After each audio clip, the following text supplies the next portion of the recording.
quero saber agora se você já ouviu falar sobre medicina do estilo de vida. É a MEV, uma especialidade que vem ganhando força no Brasil e entende que a saúde está relacionada aos hábitos de vida da pessoa. Ou seja, o paciente tem o poder de transformar a própria saúde.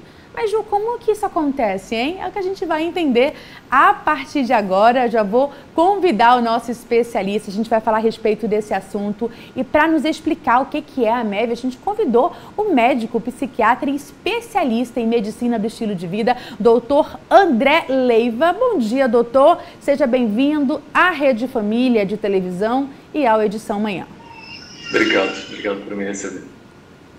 Doutor, primeiro vamos entender o que é a medicina do estilo de vida e como que ela se difere da medicina convencional, se é que ela se difere. Explique pra gente, por gentileza. Tudo bem. A medicina do estilo de vida é uma vertente da medicina tradicional, né, que através de intervenções nos hábitos de vida ela tem como objetivo prevenir, tratar e reverter doenças crônicas. Então, ela é o cuidado inicial para a maioria das doenças que a gente tem atualmente e é uma busca de restauração à saúde e não somente tratamento de doenças específicas. Então, a diferença principal da medicina tradicional é essa. A medicina tradicional tem como foco o tratamento de patologias, doenças. Então, a gente aprende na faculdade como funciona determinada doença, que tipo de medicação, que tipo de intervenção pode ser utilizada para remediar isso. Então, nesse modelo tradicional, os médicos têm uma hierarquia velada, eles são mais responsáveis pelo tratamento e o paciente acaba sendo mais passivo nesses cuidados. Na medicina do estilo de vida é o oposto, tem uma construção em conjunto, então o paciente é responsável também por esses cuidados, por essas intervenções. O médico ele entra mais como um guia, como um técnico, como uma pessoa que ajuda a direcionar os esforços, e também oferece ferramentas para promover a saúde de uma maneira diferente. E a MEV ela pode ajudar de alguma forma as pessoas a prevenir ainda mais doenças crônicas, por exemplo, doutor? Sim, assim, doenças crônicas que a gente tem hoje, né, doenças crônicas não comunicáveis, são aquelas doenças de longa duração, que não têm uma origem infecciosa clara, e que são responsáveis por mais de 80% das mortes no mundo. Aí a gente está falando de hipertensão, diabetes, câncer, obesidade. Então, práticas de estilo de vida e construção de hábitos saudáveis, elas são determinantes para ter um padrão de vida mais sustentável, para você ter qualidade de vida e, obviamente, mais saúde. Então, a medicina do estilo de vida ela tem eficácia comparável às medicações, em alguns casos até superior. Ela tem um perfil muito mais seguro do que remédio, porque na imensa maioria dos cuidados não são intervenções baseadas em questões farmacológicas e tem menores custos envolvidos no tratamento. Então, não tem uma justificativa para a gente não entregar esse tipo de cuidado para as pessoas. E quais são as principais áreas da vida de quem está nos acompanhando, de todos nós aqui, que a MEV aborda para melhorar a saúde? Porque, de acordo com todas as suas informações até agora, é sempre a palavra-chave aqui é prevenção. É sempre se antecipar a uma possível doença. Então, quais são essas áreas da vida em que essa especialidade aborda, né, para melhorar a nossa saúde? A prevenção, obviamente, é o que a gente tem de mais forte, né, quando a gente fala de saúde, mas a medicina do estilo de vida, ela promove saúde em pessoas que estão doentes também, ela consegue reverter doenças crônicas com esses cuidados. E quais são eles? Então, o controle alimentar, os cuidados com a alimentação, a prática regular do exercício físico, aí a gente tem também um olhar cuidadoso em relação ao sono, para que ele seja regular e reparador, manejo do uso de substâncias, controle de estresse, dando ferramentas para o paciente manejar isso de uma maneira efetiva, e também foco em relacionamentos sustentáveis, saudáveis, que sejam significativos para as pessoas. Então, a gente está falando aí de 6 pilares específicos. Ou seja, a medicina de estilo de vida, ela também pode nos ajudar e muito a gerenciar, por exemplo, estresse e ansiedade, são 2 pontos que hoje a humanidade sofre demais, né? Que acaba causando, inclusive, danos maiores à nossa saúde, fisicamente falando também, né, doutor? Sim, o estresse, assim, pontualmente, todo mundo vai sofrer estresse, ele pode até ser positivo para nos ajudar a sobrepor barreiras, transformar as pessoas em pessoas mais resilientes, enfrentar desafios, mas quando o estresse é contínuo, ele está associado com diminuição da atividade imunológica, a gente fica sujeito a lesão em órgãos-alvos do nosso organismo, você está também com um padrão inflamatório muito grande no corpo, que te deixa mais propenso a doenças.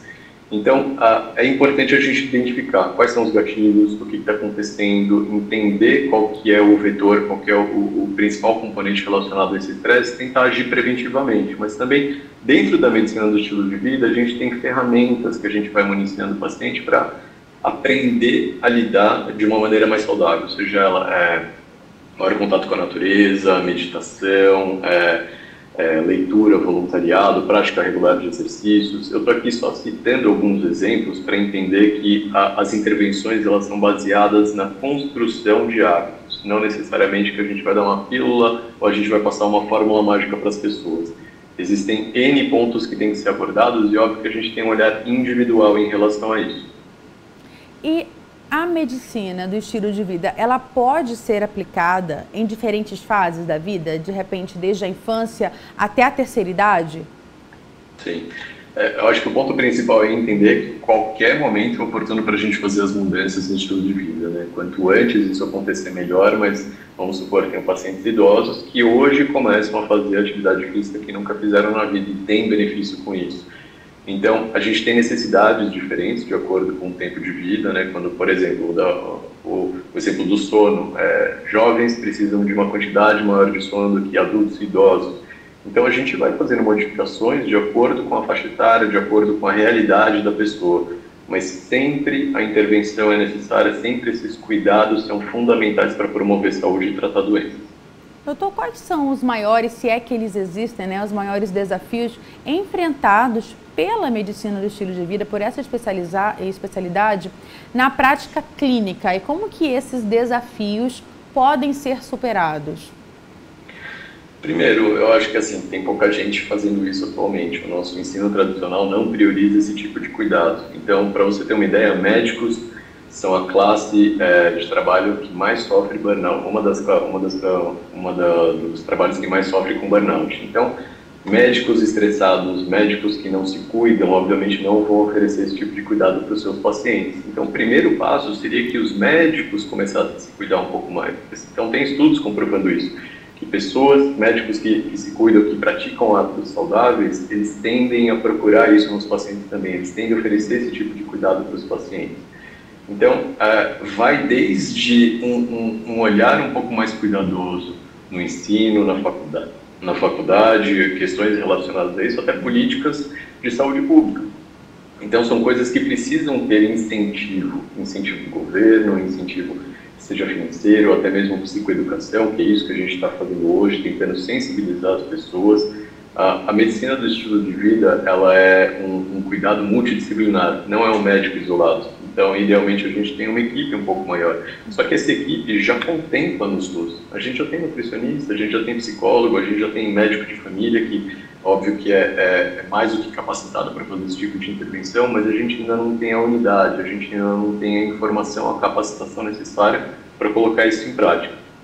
Então, tem alguns percalços no meio do caminho, mas, de novo, são cuidados baseados em evidência científica. São cuidados sensíveis para ajudar as pessoas e que a gente não pode abrir mão. Teve um olhar um pouco mais cuidadoso em relação a isso depois da pandemia, né? As pessoas começaram a se preocupar mais com qualidade de vida, com bem-estar. Eu acho que a gente está numa fase de transição, de valorização da medicina do estilo de vida. E espero que continue dessa maneira positiva. Sem dúvida, doutor, é uma mudança que, pelo que você está nos falando, ela precisa acontecer também na academia, na faculdade, na formação desses profissionais, desses especialistas. Você falou algo muito interessante, que esse especialista da saúde, ele precisa realmente viver aquilo que ele recomenda aos seus pacientes, né? E, infelizmente, muitas vezes não é isso que a gente encontra, mas que fique realmente esse alerta, inclusive a população. É possível começar de hoje a mudança desse estilo de vida, né, doutor? A verdade é essa. Eu queria que o senhor resumisse tudo que o senhor falou aqui pra gente hoje, dando algumas orientações básicas. Olha, se você quer começar de fato a trazer isso para a sua vida, faça isso, isso, isso. E eu tenho quase certeza que o senhor vai trazer aqui pra gente, na verdade, muita gente já sabe, só não coloca em prática, né, doutor? Exato. Então, a mudança de hábitos ela é complicada, não é uma coisa simples e tem que ser acompanhada. Então, não dá para só a gente falar da boca para fora, precisa ter um acompanhamento dessas pessoas para entender a motivação, entender qual que é a realidade delas e o que faz sentido entregar. Qual que é a principal mensagem? O ideal é a gente não se ater a coisas muito fechadas, não precisa ser rígido. Tem que adicionar coisa nova positiva. Esse é o ponto principal. Então, se a minha alimentação eu julgo que ela é ok, que ela não é tão ruim, ótimo, vamos tentar contemplar com alguma coisa mais diferente, fugir de alimento ultraprocessado, então priorizar alimentos completos, naturais, integrais, verduras, legumes, frutas. Então, são cuidados que acabam otimizando outras áreas. Quando eu faço esse tipo de movimento, eventualmente eu tenho abertura para caminhar um pouco mais, eu me sinto mais disposto, o meu sono tende a fluir melhor. Você me pediu até dicas, pensando nessa questão do sono, é muito comum as pessoas hoje ficarem no celular, vendo TV até tarde ou fazendo isso na cama. Então, tem hábitos básicos que a gente fala que são de higiene do sono, que são primários para você ter boa noite de sono, para você ter uma boa qualidade, obviamente, no dia seguinte também. Então, muita gente não sabe que isso existe. Às vezes, são pequenos ajustes que são feitos na rotina que fazem uma diferença muito grande. E o ideal é que a gente faça esse movimento de uma maneira sustentável. Não adianta sair correndo e querer fazer tudo do dia para a noite. Começa pequeno, começa com uma atividade física que você goste, que seja prazerosa, comece com um alimento saudável que para você faça sentido, comece tentando reduzir alguma questão que você faz errado no seu sono, diminuindo o uso de substâncias, seja no final de semana ou cigarro principalmente, que é a principal causa de morte prevenível no mundo. Então, são pequenos passos que fazem uma diferença. E com acompanhamento especializado, e de novo, com direcionamento profissional, com engajamento e de uma maneira sustentada, devagar, a médio e longo prazo, tem resultados incríveis. Perfeito, doutor. Muito obrigada pelas suas orientações, por trazer essa especialidade, mais detalhes sobre essa especialidade que ainda é muito nova. Muita gente nunca nem tinha ouvido falar, né? Doutor André, obrigada pelo seu tempo aí na agenda, que eu sei que é apertada, corrida. Obrigada por nos trazer esse alerta. Mais uma vez, ótimo dia. Obrigado, bom dia para vocês.